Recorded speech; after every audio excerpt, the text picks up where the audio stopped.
अस्सलाम वालेकुम। आज मैं बनाने जा रही हूँ चिकन मंदी, जो एक अरेबियन डिश है। ये डिश सऊदी अरेबिया और ईरान में मशहूर है। ये मैंने 2.5 गिलास चावल लिया है, इसको साफ धो लिया था और ये 1 किलो चिकन ली थी और इस तरह पीस करवाए हैं। यहाँ पे ये मसाले हैं कुछ जो हम इस्तेमाल करेंगे। 1/2 टीस्पून जीरा पाउडर जो मैंने घर में ही पीसा है, 1/2 टीस्पून चिकन टिक्का मसाला, ये है काली मिर्च पाउडर 1 चुटकी भर यानी कि चौथा हिस्सा, ये है लाल मिर्च पाउडर पिसी हुई 1 टीस्पून, ये हम 1/2 टीस्पून डालेंगे। ये है कॉर्नफ्लोर, ये हमने 4 टीस्पून लिया है ताकि हमारी जो चिकन है वो थोड़ी मजीद क्रंची बने। ये है गरम मसाला 1/2 टीस्पून, ये मैंने 2 चिकन कनौर क्यूब्स ली हैं, इसको हम पहले खोल लेते हैं, फिर इसके हम छोटे छोटे टुकड़े कर लेंगे। इनको दबा दबा के इन चिकन क्यूब में नमक पहले से ही काफी मिकदार में मौजूद होता है, तो इसलिए मैंने यहाँ नमक नहीं डाला। हम ये मसाला चिकन पे लगाने से पहले चिकन के ऊपर अच्छी तरह नमक लगा लेंगे। इस मसाले को अच्छी तरह मिक्स करने के लिए हम थोड़ा सा कुकिंग ऑयल डाल लेते हैं। यहाँ मैंने हल्का सा कुकिंग ऑयल डाल लिया है, इसको अच्छी तरह मिक्स कर लेंगे ताकि ये मसाला पाउडर जो अलग अलग था वो एकजुट एक साथ हो जाए। हमारा मसाला तैयार हो चुका है। हम अपनी चिकन को मसाला लगाने से पहले नमक लगा के कोटिंग कर लेंगे अच्छी तरह से। हर साइड पे नमक लगना चाहिए ताकि आपकी चिकन थोड़ी बहुत नमकीन और जायकेदार लगे।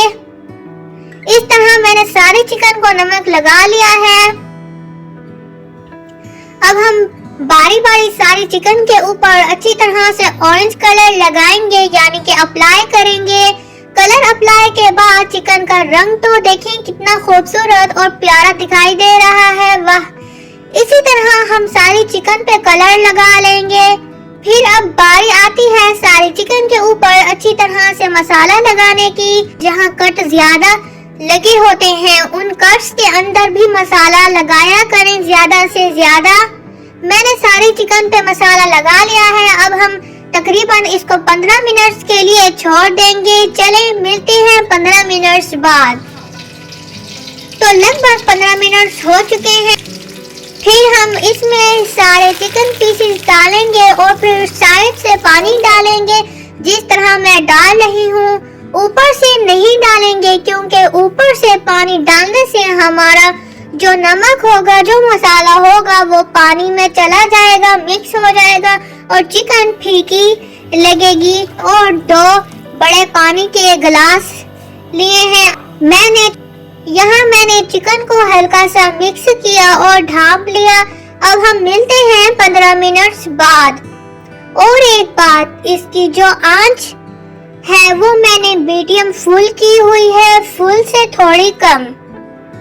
यहाँ 15 मिनट हो चुके हैं। अब हम अपनी चिकन को एक प्लेट या बाउल में निकाल लेते हैं और जो इस चिकन का पानी है वो हम चावलों में इस्तेमाल करेंगे। यहाँ हमने अपनी कढ़ाई गरम होने के लिए रख दिया है।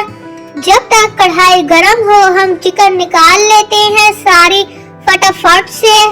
तो कढ़ाई गरम हो चुकी है। अभी हम अपनी कढ़ाई में ये बटर डाल लेंगे और थोड़ा सा बटर मेल्ट होने के बाद हम बाकी का बटर निकाल लेंगे।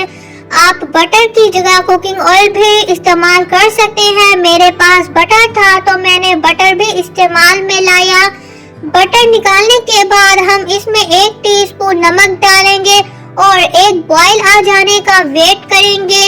जब तक बॉईल आ जाए हम अपनी चिकन को कढ़ाई में से निकाल लेते हैं। तो एक बॉईल तकरीबन आ चुका है। अब हम इसमें चावल डाल लेते हैं जो धो के रखे थे मैंने। चावल डाल के थोड़ी देर चम्मच से हिलाएंगे ताकि जो नमक है वो भी मिक्स हो जाए थोड़ा सा। पैन को गर्म होने के लिए रख देते हैं। अरे इस पैन में हमने उस बॉईल की हुई चिकन को फ्राई जो करना है। तो पैन गर्म हो चुका है। अब हम इसमें जो बटर था वो डालते हैं और चिकन के पीस डाल लेते हैं और मीडियम फ्लेम पे हम इसको फ्राई करेंगे। क्योंकि